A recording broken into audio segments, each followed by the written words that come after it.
Boa noite, irmãos, graça e paz. Bom, nós daremos início a mais um culto nosso. Infelizmente, estamos à distância devido ao momento a qual o nosso país está vivendo. Porém, nós sabemos que o nosso Deus, ele reside, ele está presente onde estiver 2 ou 3 reunidos em seu nome, né? Então, esse momento em que nós estamos reunindo nos nossos lares para glorificarmos e exaltarmos a Deus, tenha certeza que o Senhor, ele ouve as nossas orações da mesma forma, ele ouve o nosso clamor da mesma forma e ele recebe o culto ao qual nós prestamos. Mediante a tudo que nós temos vivido, tudo que nós temos presenciado, eu quero convidá-lo a orar juntamente comigo a oração de Jeremias em Lamentações, relembrando a mensagem do domingo passado, em que nós falamos sobre a lembrança que Jeremias trouxe para o seu coração, que naquele momento estava atribulado, estava temeroso, cansado e pesado.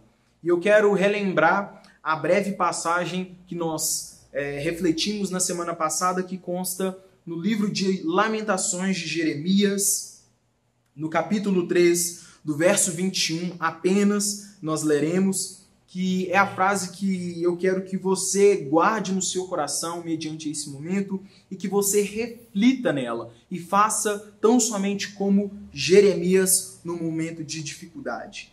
Então Jeremias diz: quero trazer à memória aquilo que me traz esperança.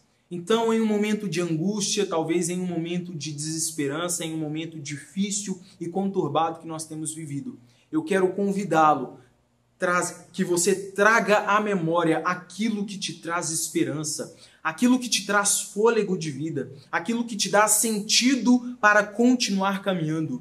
E aquele que nos dá sentido, aquele que nos dá significado para que o nosso caminho, para que a nossa trajetória, ela dê sequência, é Jesus Cristo de Nazaré e as promessas as quais ele faz para nós, que ele jamais nos deixaria órfãos. Então, nesse momento, eu quero que você, aí da sua casa, nesse momento, não seja apenas um telespectador, mas que possa realmente prestar um culto ao Senhor, trazendo à memória aquilo que traz esperança para você e glorificando o único que é digno de toda a honra, toda a glória e todo o louvor. E que possamos nessa oração pedir ao Senhor para que Ele traga a paz que excede todo entendimento em nossos corações. Amém? Vamos orar?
Pai querido, Pai eterno, de infinita graça e bondade, nós queremos agradecer ao Senhor por sua infinita graça e misericórdia. Que por mais que nós andemos e passemos pelo vale da sombra da morte, o Senhor não larga as nossas mãos, o Senhor não nos deixa só, o Senhor não nos deixa sozinhos, Pai. Pelo contrário, o Senhor nos pega pela mão, o Senhor nos direciona a passos verdejantes, e nos direciona para um relacionamento íntimo, um relacionamento próximo e mais próximo do Senhor, ó Pai. Nós clamamos ao Senhor, Deus, por cada vida, ó Pai, que tem passado por inúmeras dificuldades. Clamamos a Ti para que o Senhor venha com Teu socorro, para que o Senhor venha com a Tua forte mão, concedendo a eles graça, concedendo a eles força no momento da necessidade. Nós hoje refletiremos sobre o que na verdade somos, Pai. Quem o Senhor nos chamou para ser. Então esse culto é uma autoavaliação para refletirmos quem nós temos sido no Senhor. Então fala aos nossos corações mediante a esse culto, ó Pai, que possamos ser desafiados no nome de Jesus, que os louvores que aqui serão entoados sejam para a glória e honra do Senhor, no nome de Jesus Cristo. É que nós oramos, gratos por tudo que o Senhor fez, por tudo que o Senhor faz e por tudo que o Senhor há de fazer em nós e através de nós, no nome de Jesus. Amém e amém. Boa noite, igreja. Nesse momento a gente vai estar iniciando o nosso momento de louvor. A gente mais uma vez está voltando, né, uma fase de adaptação.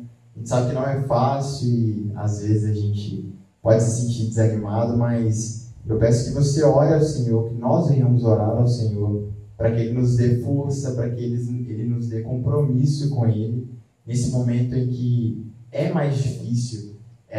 Às vezes a gente imagina que seria o contrário, mas na prática a gente vê que não é.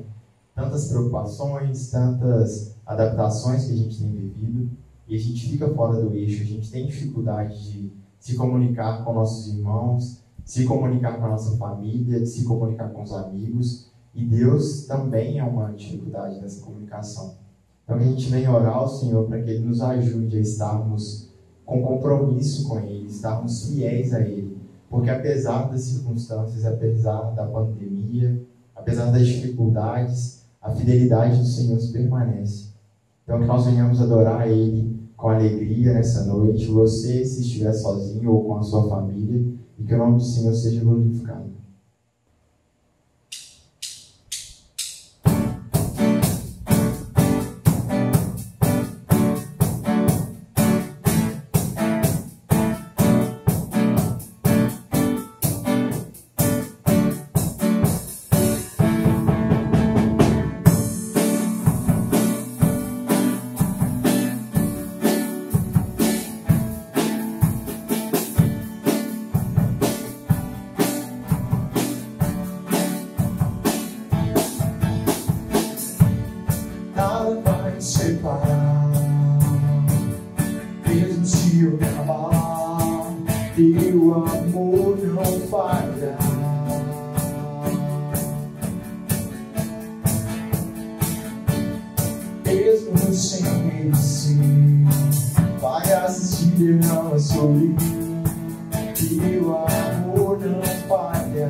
Orei para ti, meu Senhor, minha alma anseia por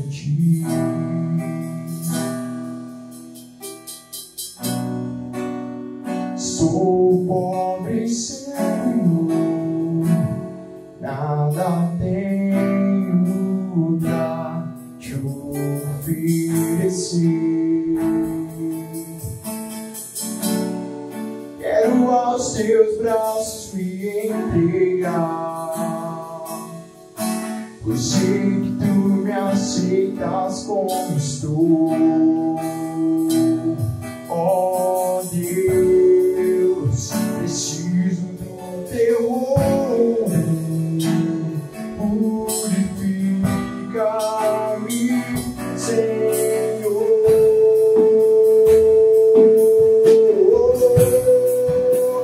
Reina sobre mim, eu me rendo a ti, eu me rendo a ti. Reina sobre mim, sou da noiva, espero e anseio por ti.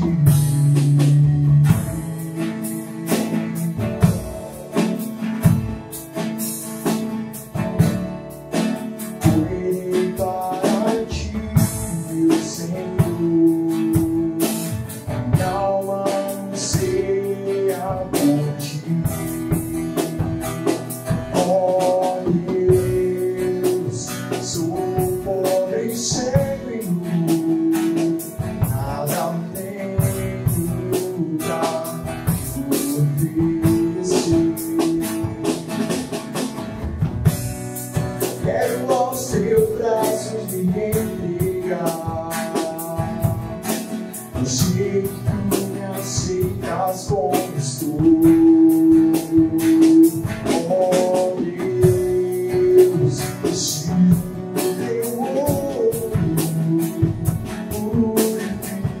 purifica-me, Senhor.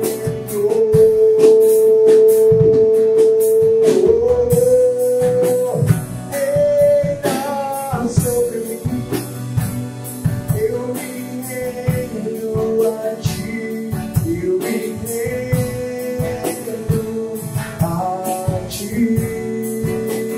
Reina sobre mim, sou da noiva, espero e anseio por ti. Reina sobre mim, eu me rendo a ti, eu me rendo a ti. Reina sobre mim, sou da noiva, espero e anseio por ti.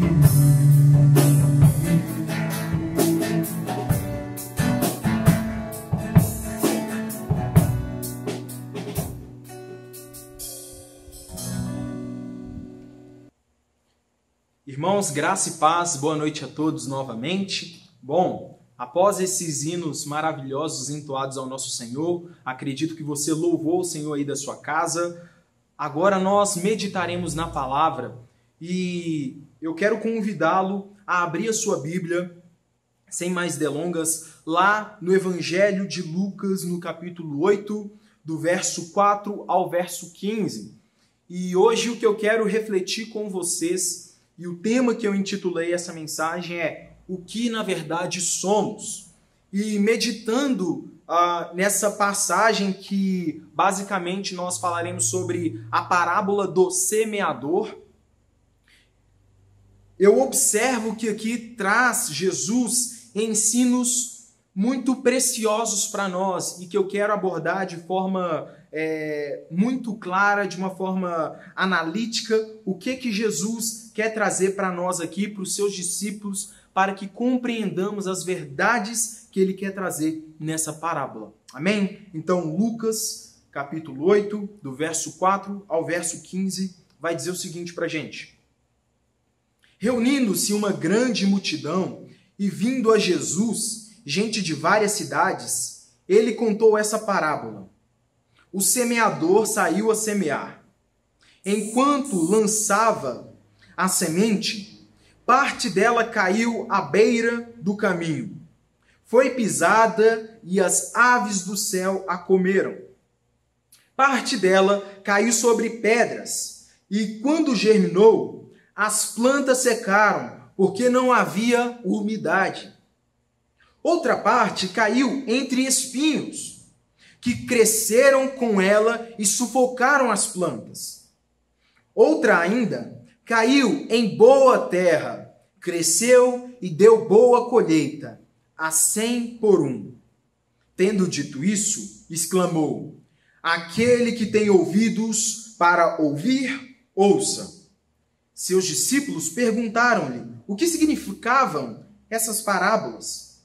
Ele disse: a vocês foi dado o conhecimento dos mistérios do reino de Deus, mas aos outros falo por parábolas, para que vendo, não vejam, e ouvindo, não entendam. Este é o significado da parábola. A semente é a palavra de Deus. As que caíram à beira do caminho são os que ouvem, e então vem o diabo e tira a palavra dos seus corações, para que não creiam e não sejam salvos. Verso 13. As que caíram sobre as pedras são os que recebem a palavra com alegria quando a ouvem, mas não têm raiz, creem durante algum tempo, mas desistem na hora da primeira provação. As que caíram entre espinhos são os que ouvem, mas ao seguirem o seu caminho, são sufocados pelas preocupações, pelas riquezas e pelos prazeres dessa vida e não amadurecem. Mas as que caíram em boa terra são as que, com coração bom e generoso, ouvem a palavra e a retêm e dão fruto com perseverança. Amém? Senhor Jesus, essa é a sua palavra, Pai. Fala aos nossos corações através dessa exposição. E que assim como essa parábola me desafia, que essa parábola e essa mensagem possa nos desafiar, no nome de Jesus, para que possamos refletir o que na verdade somos ou o que na verdade temos sido. No nome de Jesus. Amém e amém. Bom, irmãos, é interessante que essa passagem que acabamos de ler no Evangelho de Lucas é uma passagem sinóptica, porque ela consta também nos outros dois evangelhos. Vai constar em Marcos e também vai constar em Mateus. E de uma maneira sintética e breve, elas vão falar praticamente as mesmas palavras nos livros diferentes, porque eles vão contar a mesma história e até a cronologia ela vai ser sequencial de uma maneira igual, porém com a troca de algumas palavras ou acrescento de algumas admoestações.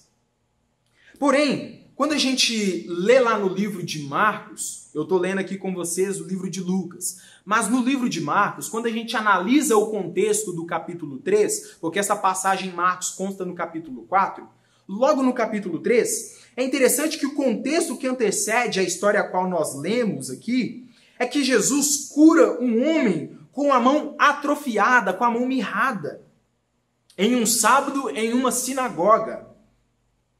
E mediante esse feito que Jesus faz, os fariseus, eles ficam extremamente irados com esse ato. Eles ficam extremamente incomodados com esse ato de Jesus de curar um homem com a mão atrofiada, com essa mão mirrada em um sábado e estando ainda em uma sinagoga. E sinagoga, eu já havia explicado para vocês, era um ambiente em que os judeus, eles se reuniam para ensinar a Torá, eles se reuniam para ensinar as doutrinas judaicas. Então, é como se as sinagogas fossem as várias igrejas que nós vemos por aí.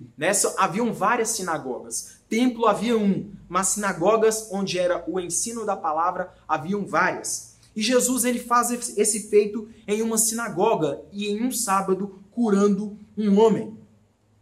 Então os fariseus eles saíram extremamente raivosos e se reuniram com alguns herodianos. E ali eles conspiraram contra a vida de Jesus e buscavam algumas alternativas para matá-lo.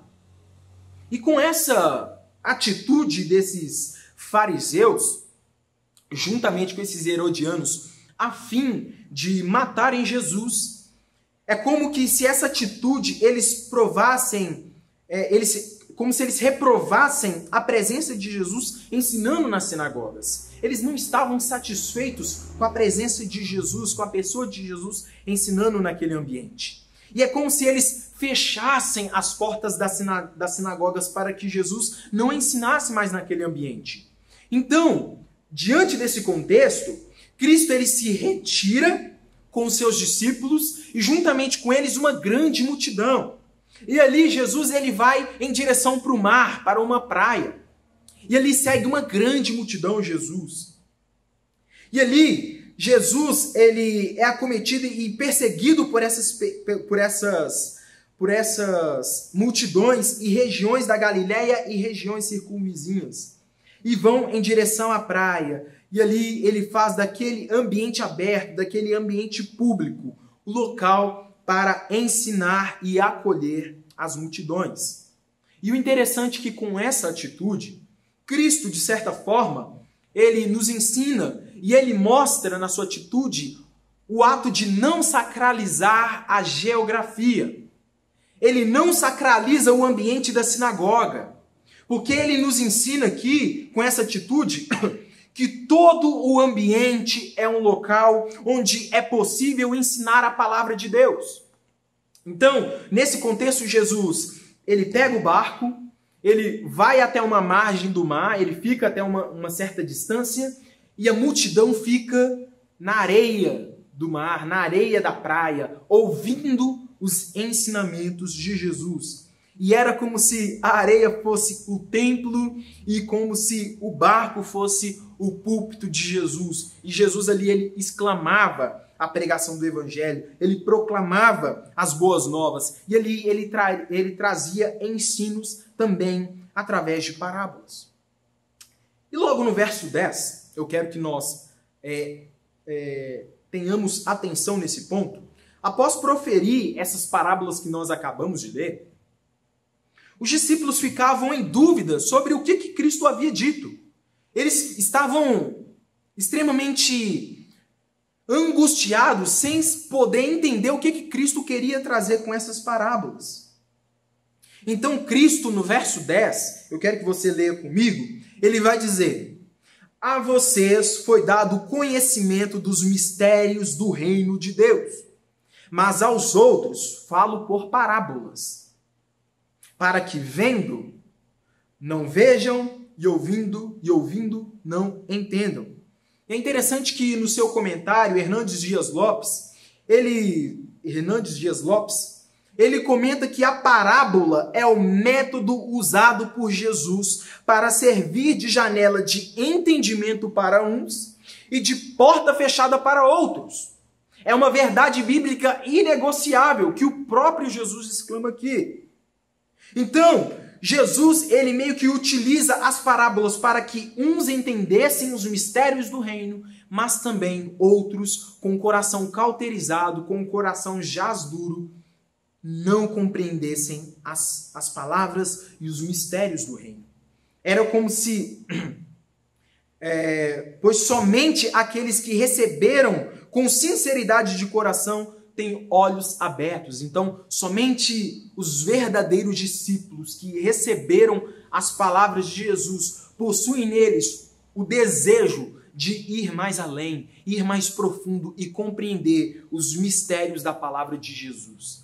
Então, Jesus, para esses que têm o seu coração quebrantado, desejosos de conhecer mais da palavra, a esses, o coração deles são abertos, os olhos são abertos, as cortinas das suas almas são totalmente arrancadas para que, não vendo, agora possam ver. Mas aqueles de coração jaz duro, as parábolas também servem como portas fechadas para que, já com seu coração duro, também não consigam compreender. E para que a gente possa compreender o que são os mistérios do reino, mistério é aquilo que você não consegue perceber com os próprios olhos.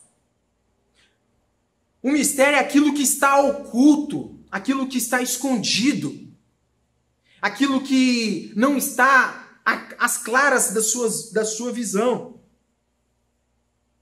Você não consegue perceber. Você não consegue entender com o seu próprio entendimento. É algo que transcende a capacidade humana, mas que vem de Cristo através do seu evangelho, que abre as cortinas da nossa alma, dando-nos o entendimento, abrindo as janelas do nosso ser para o entendimento do evangelho. E para compreender os mistérios, não basta e não é uma questão de capacidade intelectual, não é uma questão de capacidade hermenêutica. Compreender os mistérios do reino não tem nada a ver com a capacidade exegética, semântica e lógica. Compreender os mistérios do reino de Jesus é uma abertura e uma capacidade espiritual que Cristo dá àquele a qual tem os seus olhos abertos para essas verdades. É literalmente Cristo abrindo as portas da nossa alma para que possamos ver as maravilhas dos mistérios de sua graça e de seu evangelho. Isso é maravilhoso. Então, diante disso, as parábolas são, de certa forma, meio para abrir os olhos de quem é verdadeiro discípulo e que tem o seu coração quebrantado, mas de igual modo serve também para trancar ainda mais as portas daqueles que são falsos discípulos ou daqueles que já têm os seus corações duros, petrificados com as coisas desse mundo e que jamais terão seus olhos abertos, pois seus corações estão endurecidos em suas próprias convicções. Então Jesus, após proferir essa revelação aos seus discípulos, ele traz algo interessante quando ele exclama: aquele que tem ouvidos, ouça. Aquele que tem ouvidos para ouvir, ouça. Então, com base nessa breve introdução, quero ressaltar que Cristo não se deixa impressionar pelas multidões, pois a mensagem que Cristo está trazendo, que figuramente é a semente, a mensagem que Cristo está trazendo aqui nessa parábola, não está caindo no mesmo solo. Eu quero que você entenda que Cristo, nessa parábola, ele não está trazendo o foco tão somente para a semente que é a mensagem de Deus. Ele não está querendo trazer o foco tão somente para o conteúdo da mensagem. Ele não quer trazer o seu foco para o que significa tão somente a semente, porque nós já sabemos que é a mensagem do Evangelho, que é a palavra de Deus. Mas o que Cristo quer trazer em foco aqui nessa parábola é a qualidade e a diferença dos derivados solos a qual a semente, que é a mesma, que é o único evangelho, cai em diferentes solos. Na medida em que a mensagem é pregada, na medida em que a semente é jogada, ela não encontra os mesmos solos. E é exatamente sobre a qualidade dos solos que quero refletir com vocês hoje. E fazendo juntos uma autoanálise, uma autoavaliação do que na verdade somos, no que na verdade você tem sido ou o que na verdade você é. O que na verdade você é. O propósito dessa mensagem é que você faça uma avaliação e ao olhar para as características de cada solo, você possa chegar à conclusão de qual solo, de qual terra você se identifica. O que na verdade somos? O que na verdade você é? A parábola, que nós acabamos de ler, ela ilustra 4 tipos de solo. 4 tipos diferentes de solos derivados. E Cristo, como eu já havia dito, ele não está focado e preocupado aqui em trazer o conteúdo da semente, porque o conteúdo da semente nós já estamos cientes que é a palavra de Jesus, pois ela é a mesma ontem, hoje e eternamente. Porém, o foco central que nós vamos refletir e que Cristo está trazendo no ensinamento para esses discípulos, e eu quero que você entenda, é que cada solo, Cristo encarrega de explicar a parábola, são características diferentes de corações. Cada solo significa tipos variados de corações, tipos variados de pessoas que têm um contato com o Evangelho. Esses 4 tipos de solo são pessoas diferentes que ouviram a palavra e o mesmo Evangelho. Porém, o que as distingue é a qualidade dos seus solos. Dito isso, eu quero refletir com vocês então e fazer essa análise desses 4 solos. O primeiro solo, ou a primeira pessoa, a gente vê aqui no verso 5 e no verso 12, que Jesus, ele mesmo se encarrega de explicar a própria parábola. Isso é interessante para os seus próprios discípulos. Então, no verso 5, olha o que vai dizer. O semeador saiu a semear. Enquanto lançava a semente, parte dela caiu à beira do caminho. Foi pisada e as aves do céu a comeram. No verso 12, Jesus ele vai trazer a explicação do que isso quer dizer. Olha o que ele vai dizer. As que caíram à beira do caminho são as que ouvem e então vem o diabo e tira a palavra dos seus corações, porque não creiam, para que não creiam e não sejam salvos.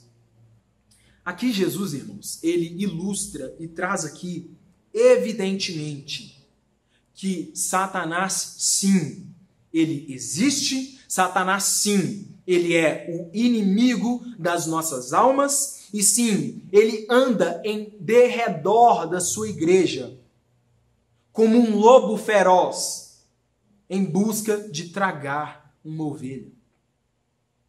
Satanás, para muitos, está adormecido. Satanás, para muitos, é um ser inofensivo, não faz nada, não é ativo no mundo ao qual nós vivemos. Satanás para muitos não existe. Mas Jesus, ele traz aqui que Satanás sim, ele também é responsável e ele contribui para a não salvação de muitas pessoas. E Satanás ele é ilustrado aqui como uma águia, como uma ave, que quando a semente cai na terra, essa águia ela vem e logo tira a palavra do coração desse discípulo, para que essa semente não germine. E o que nós podemos concluir aqui com essas situações? São os tipos de pessoas que, ao ouvir o Evangelho, ao ter a semente plantada em seu coração, ao ter a mensagem jogada e plantada, logo vem as distrações, logo vem um amigo, logo vem alguma pessoa e tira o foco da pessoa da palavra. Provavelmente são as companhias, que nada tem a ver com uma companhia espiritual, uma companhia que me aproxima mais de Deus, mas é uma companhia que mais me distancia do Pai. E que também é uma pessoa provavelmente usada pelo inimigo para que me afaste da salvação, para que me afaste do caminho do Senhor. Que ao invés de me chamar para um relacionamento íntimo com o Senhor, ela me apresenta questões e inúmeras situações e coisas e prazeres que me afastam do foco de Jesus, impedindo que a mensagem floresça em meu coração, floresça na terra. Esse é o primeiro tipo de pessoa, a qual Satanás rouba a semente dos seus corações. O qual Satanás muitas vezes usa pessoas que já são dele, para tirar o foco dessa pessoa do caminho de Jesus.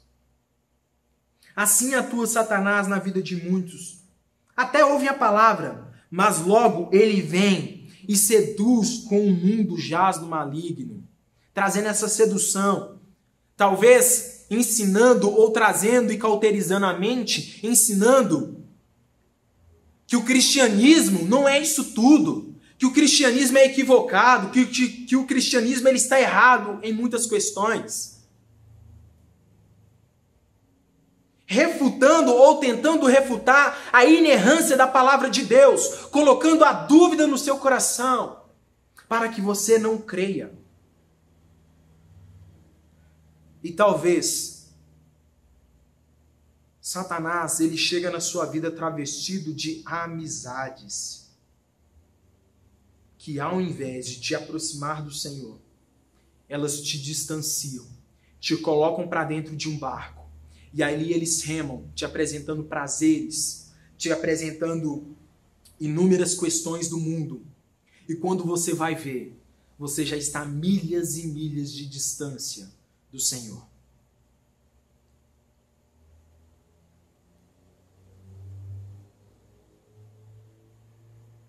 O mundo jaz no maligno. E então essas pessoas dão ouvidos à sua voz. E logo se esquecem das boas novas apresentadas por Jesus.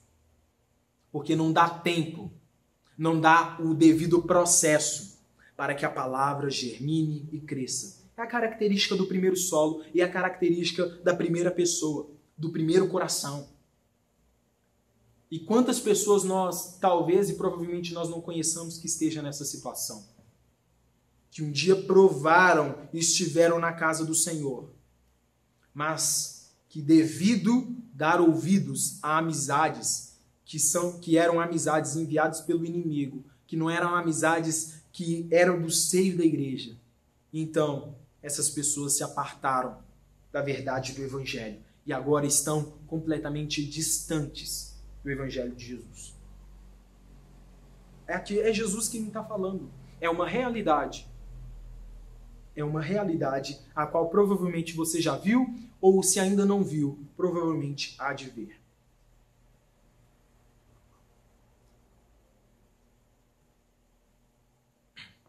O segundo tipo de solo, ou segundo tipo de pessoa, que aí eu quero que você faça autoanálise se você se identifica, ok? O segundo tipo de solo, ou o segundo tipo de pessoa vai constar lá no verso 6.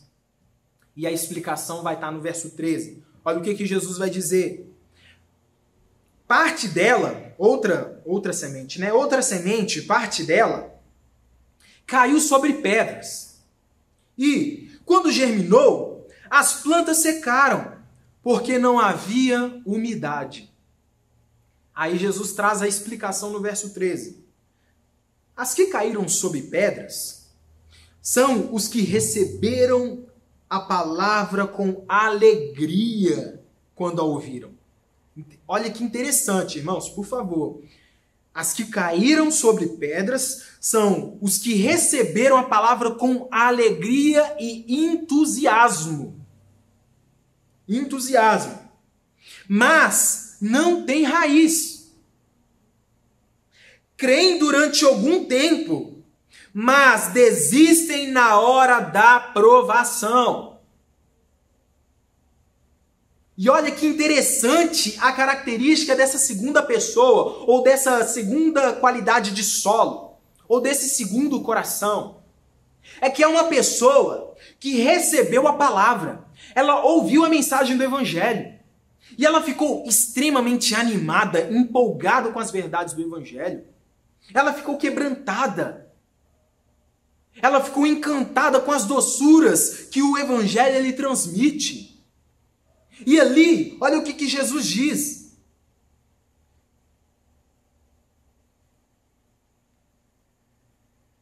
Consta lá no verso 5. Perdão, no verso 6. Parte dela caiu sobre as pedras, e quando germinou, plantas secaram, porque não havia umidade. As que caíram, no verso 13, sobre pedras, são as que receberam palavra de alegria e quando a ouvem, mas não têm raiz, creem durante algum tempo. É como se a fé dessas pessoas tivesse uma validade. A característica desses discípulos são pessoas que acreditam em Jesus e mantêm a sua fé nele com uma ressalva. Elas não podem sofrer. Elas não podem passar por aflições. E olha o que eu concluo e olha como eu coloco esse ponto. O segundo tipo de pessoa é aquele tipo de pessoa que recebe a palavra com muita empolgação. Demonstra intensidade. Demonstra esse desejo e interesse no conteúdo da palavra. Porém, é iludida com a falsa promessa de que, vindo para Cristo, viveria uma vida imune a problemas, frustração, perdas e decepções, indo totalmente na contramão do que Jesus vai dizer em João 16, 33, que vai dizer o seguinte para a gente: no mundo teríamos e teremos aflições. E ao se depararem com as primeiras dificuldades, se depararem com as primeiras provações e problemas da vida, se frustram com Cristo, se frustram com o Evangelho, e então mostram que o que lhes faltava era raízes profundas. Esse tipo de pessoa que ouve a palavra com certa empolgação, que caminha com Cristo em um determinado momento, mas que a partir do momento em que elas são provadas, porque elas foram iludidas com o falso evangelho de que você venha para Cristo e os seus problemas acabaram, venha para Jesus e você não vai passar mais por decepções, elas se iludem com esse evangelho. E aí, quando a realidade bate a porta, quando os problemas da vida comum elas chegam, elas se decepcionam com Jesus, porque acreditaram no falso evangelho. E não creram e não deram ouvidos à palavra de Jesus quando diz: no mundo vocês terão aflições. Jesus é real, claro, cristalino quando ele diz que nós passaríamos por problemas. O sol que nasce para justos, nasce para injustos. A chuva que cai no injusto, cai no justo. Nós estamos sujeitos a qualquer problema como qualquer um. Mas o cristão genuíno e verdadeiro, o que o difere é que a sua alegria não está dependendo do seu bem-estar, do seu conforto. Mas a sua satisfação, a sua plena alegria está depositada tão somente em Jesus, independente da forma como ele esteja. Paulo, em Filipenses 13, vai dizer: tudo posso naquele que me fortalece. Mas nos versos anteriores ele vai dizer: aprendi a passar fome, aprendi a passar frio, aprendi a passar naufrágio. Tudo por Cristo. Então, mediante a todas essas coisas, se eu passo com Cristo, eu só posso passar todas essas dificuldades, porque todas as coisas posso naquele que me fortalece. É Jesus quem nos dá força e ânimo mediante as dificuldades. E um falso discípulo, e a característica desse solo, dessa segunda pessoa, é uma pessoa que se iludiu com o falso evangelho e que na primeira dificuldade, na primeira adversidade da vida, ela logo desiste. Quem abandona Cristo por causa das dificuldades só prova que nunca esteve com Ele. Então, Cristo, Ele quer nos provar mediante as dificuldades. Porque é na dificuldade que nós provamos a nossa fidelidade e provamos se somos de fato dele ou não. Isso é maravilhoso. O terceiro solo, ou o terceiro tipo de pessoa, consta lá no verso 7 e no verso 14 a explicação. O verso 7 vai dizer: quarta parte, deixa eu só beber uma água, irmãos, que o tempo está seco.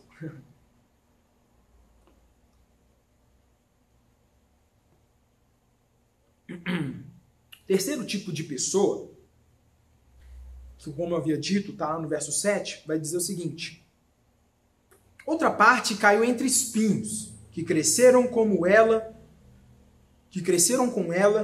e a sufocaram as plantas. As que caíram entre espinhos são os que ouvem. Olha que interessante. A explicação de Jesus no verso 14. As que caíram entre espinhos, ou seja, a semente que o semeador estava jogando, aí em determinado solo, a semente caiu em solo que havia espinhos. E olha o que vai dizer Jesus.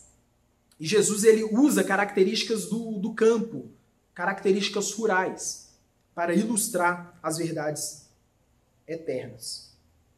As que caíram entre espinhos são os que ouvem a palavra do Evangelho, mas ao seguirem seu caminho, ou seja, no decorrer da vida, no decorrer da sua trajetória, após ouvir o Evangelho e receberem ele, ao decorrer da caminhada, e a gente sabe que a caminhada cristã ela é um processo, ela é uma peregrinação e uma caminhada, ao ouvirem, mas ao seguirem seu caminho, são sufocadas pelas preocupações, pelas riquezas e pelos prazeres da vida e não amadurecem. E aqui, irmãos, provavelmente é a característica de muitas pessoas que congregam hoje as igrejas. Cristo aqui enfatiza pessoas que são sufocadas pela idolatria aos ídolos que a vida oferece. Aqui, os espinhos significam os prazeres que a vida propõe para a nossa vida, para a nossa jornada. A mensagem e a semente do Evangelho, ela cai no meio desses espinhos. Mas conforme a caminhada, conforme o proceder da nossa vida, os espinhos eles vão sufocando a semente que um dia caiu na nossa terra. E esses espinhos vão crescendo. E esses espinhos nada mais são do que os ídolos que nós colocamos em nossos corações. O maior mal do nosso século, com toda a facilidade, com toda a proposta de sucesso, com todo esse cenário competitivo no intuito de te fazer buscar uma falsa sensação de segurança e te fazer ter a falsa sensação de controle, é fazer da busca desses objetivos a sua causa primária da sua vida. E aqui é como se essas pessoas estavam caminhando com Jesus num determinado momento. Mas aí os espinhos da vida, os espinhos da idolatria, da caminhada cristã começam a surgir. E ali eles sufocam essas vidas, sufocam relacionamentos. E é exatamente isso que acontece com milhares de pessoas. Colocam no lugar de Jesus, colocam no centro das suas vidas ídolos, conquistas, prazeres momentâneos que os fazem afastar-se de Jesus. E traz a característica real de um discípulo que acha ser, mas na verdade não é. Que acha que o apenas congregar ou ir na igreja de uma maneira automática é ser discípulo. E Jesus ele está dizendo que segui-lo, está onde ele está, ou está onde discípulos dele estão, não significa que você faz parte do arraial de Deus. Porque provavelmente a sua vida está sendo sufocada pelos espinhos que a vida te propõe. Isso é a realidade de muitos. É exatamente fazendo dessas coisas o centro e o motivo das suas vidas que muitas pessoas acabam com a parábola que Cristo traz. Sufocadas. Os espinhos que sufocam as sementes do evangelho e que impedem de germinar em seus corações são exatamente os ídolos que colocamos em primazia em nossas vidas. E quando essas pessoas se dão conta, estão completamente cauterizadas, duras de coração.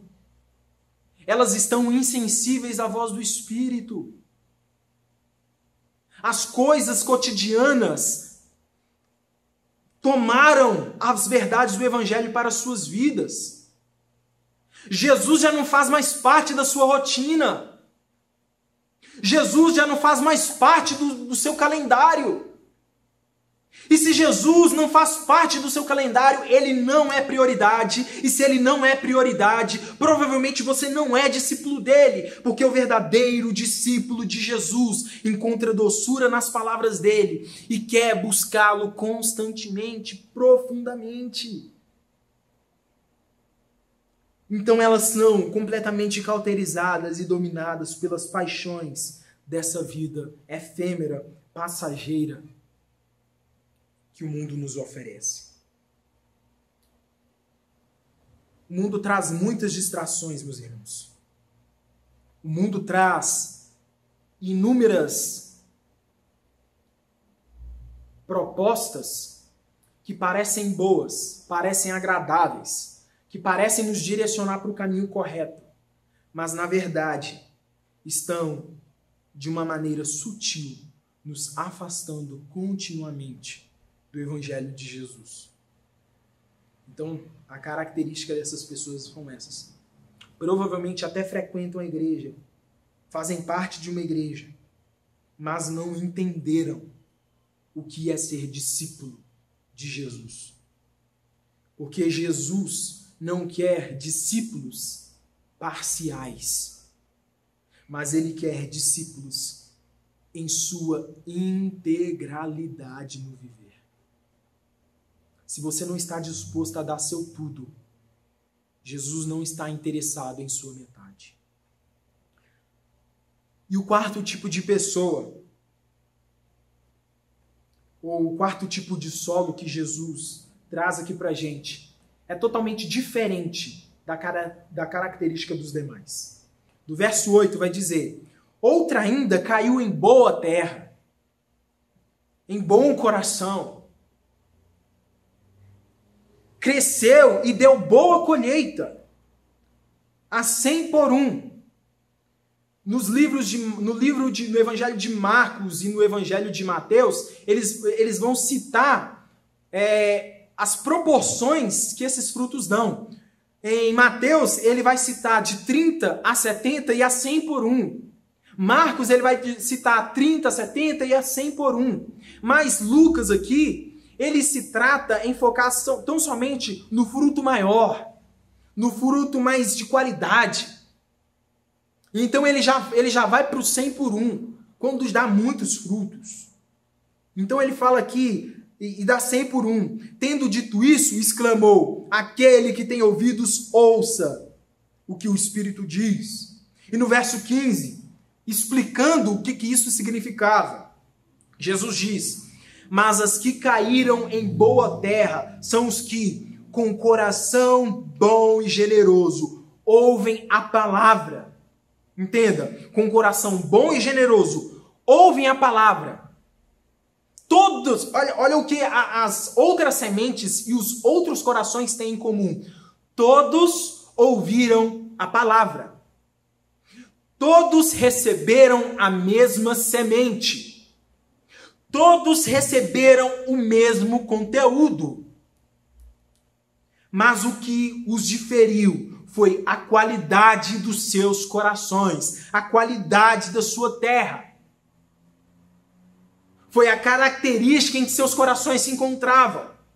Então, diferentemente dos demais, aqui a gente vê o que vai diferir das outras terras. Então, ouve a palavra, aqui a gente viu tudo em comum. Mas aqui a gente vê o que diferiu das demais. Ouve a palavra e a retém, a agarra, a segura com força e dão fruto com perseverança. Aqui, irmãos, está a diferença do verdadeiro discípulo para o falso discípulo. É que o discípulo que ouve a palavra, a boa terra que recebe a semente do Senhor, quando ele recebe esse conteúdo, é como Pedro diz lá em João 6, para onde iremos nós se só tu tens palavras de vida eterna? Para onde iremos, Senhor? Não há prazer maior a não ser te servir, a não ser ouvir a tua palavra e te seguir, Pai.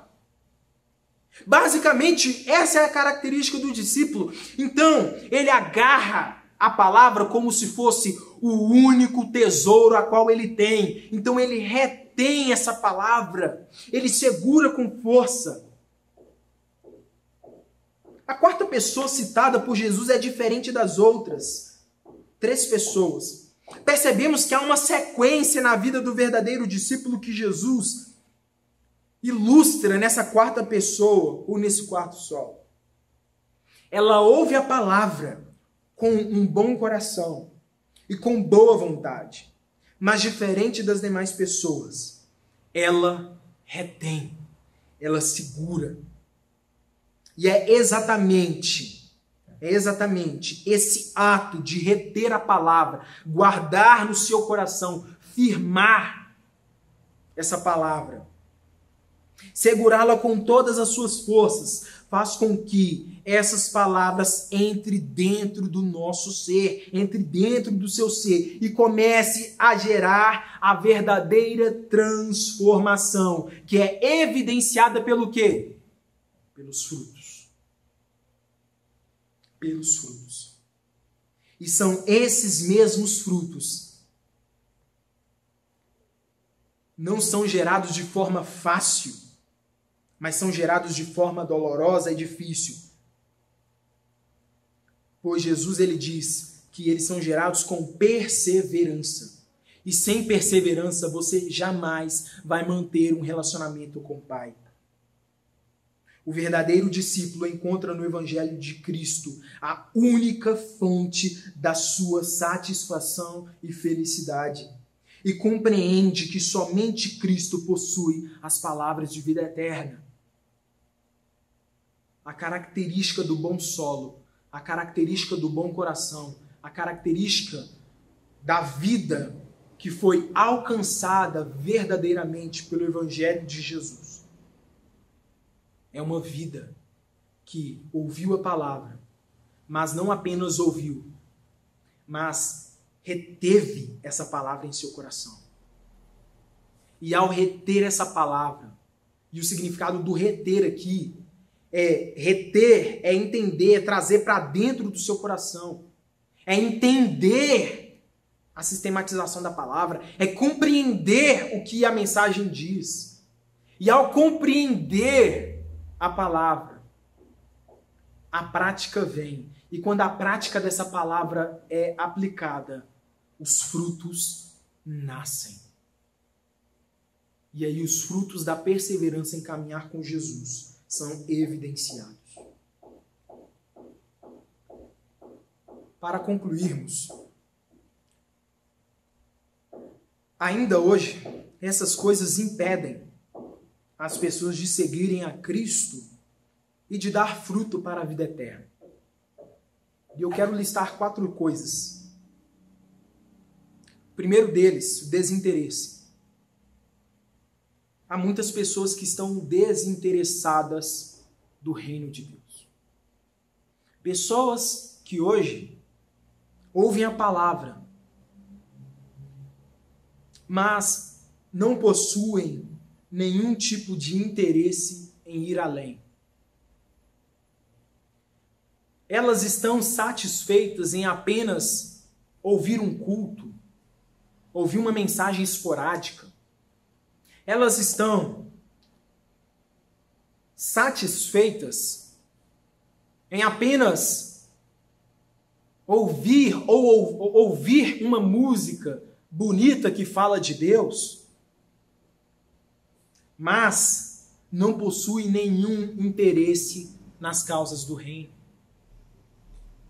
São pessoas que querem ir para o céu no intuito não de ir para o céu porque lá Deus reina e lá Deus é glorificado, mas elas querem ir para o céu para reinarem como reinaram aqui. Para serem glorificadas, talvez da mesma forma como foram glorificadas aqui. Querem ir para o céu, não com o intuito de glorificar ao Senhor, mas com o intuito de simplesmente se safarem de um possível sofrimento eterno. Mas a motivação do seu coração está totalmente equivocada. E o seu desinteresse nas coisas do Senhor evidenciam que ela não é um verdadeiro discípulo. Porque o verdadeiro discípulo, ele se aplica, ele se envolve nas causas do reino. Segunda característica de pessoa que a gente vê que impede que os frutos do Senhor germinem em nossas vidas são as pessoas superficiais, é a superficialidade. São as pessoas que se contentam com um nível raso. Se contentam com a razoabilidade do relacionamento com o Senhor e não querem ir mais profundo. São pessoas que, como o João 6 vai descrever, elas vão com o Senhor até um determinado momento. Mas a partir do momento em que Jesus convoca-os a um nível mais profundo, quando o Evangelho convoca-os a dar um passo a mais, quando Jesus diz que para continuar sendo discípulos dele, era preciso aprofundar e comer da sua carne e beber do seu sangue, que significa comunhão real com ele, essas pessoas dão para trás e dizem: duro é esse discurso, quem pode suportar? Pessoas superficiais. E então elas logo se afastam. Que flertam com as pessoas do desinteresse. Que não têm o desejo de servir o Senhor com todo o seu coração. Não servem a casa do Senhor. Ou não buscam fazer as coisas de forma com a qual agradam o Senhor e de forma com que o Senhor de fato é glorificado. Pessoas superficiais. E que não buscam aprofundamento no conhecimento da sua própria fé. Superficialidade. Outra característica, dureza de coração. Pessoas que provavelmente vêm na igreja, ouvem o sermão, mas chega na segunda, é a mesma pessoa. Não muda nada. É uma pessoa dura. É uma pessoa com a mente cauterizada por esse mundo. É uma pessoa que nada que o Evangelho transmita a ela gera uma transformação. Porque é uma pessoa que está com seu coração completamente duro, completamente arraigado em coisas que não condizem com a palavra. E que quando a mensagem é proferida, quando a mensagem ela é transmitida, entra no ouvido e sai no outro. E não faz nenhuma diferença. E por último, a última característica, a gente vê que impede as pessoas de darem frutos. É o amor ao mundo. São mundanos que, por mais que frequentam a igreja, as suas atitudes revelam uma mundanidade, uma legalidade, que as suas ações demonstram total falta de temor ao Senhor. Amam o mundo. São pessoas que as suas ações não se diferem com as ações de uma pessoa que não conhece o Evangelho. As suas palavras não são iguais e a forma de dizer e de proferir as palavras não são condizentes com a forma como que o cristão fala. As suas atitudes revelam um cristão, entre aspas, um cristão mundano, uma pessoa mundanizada, em que o amor ao mundo cauteriza a sua mente e a impede de prosseguir num relacionamento com o Senhor e de dar frutos. O alvo dessa parábola, meus irmãos, é colocar um espelho diante de você. Colocar um espelho diante de mim, colocar um espelho diante de nós, para que você se autoavalie. Para que você se autoavalie e diga onde você se encaixa. Qual desses tipos de solo você se enquadra? Qual desse tipo de discípulo você tem sido? E a pergunta que eu faço para você, quem você é nessa parábola? Eu pergunto isso porque a resposta a essa pergunta tem implicações eternas para a sua vida. A resposta dessa pergunta tem implicações eternas para a sua vida. Aqui, nesse mundo e no mundo vindouro. Quem é você? Quem na verdade somos? O que na verdade somos?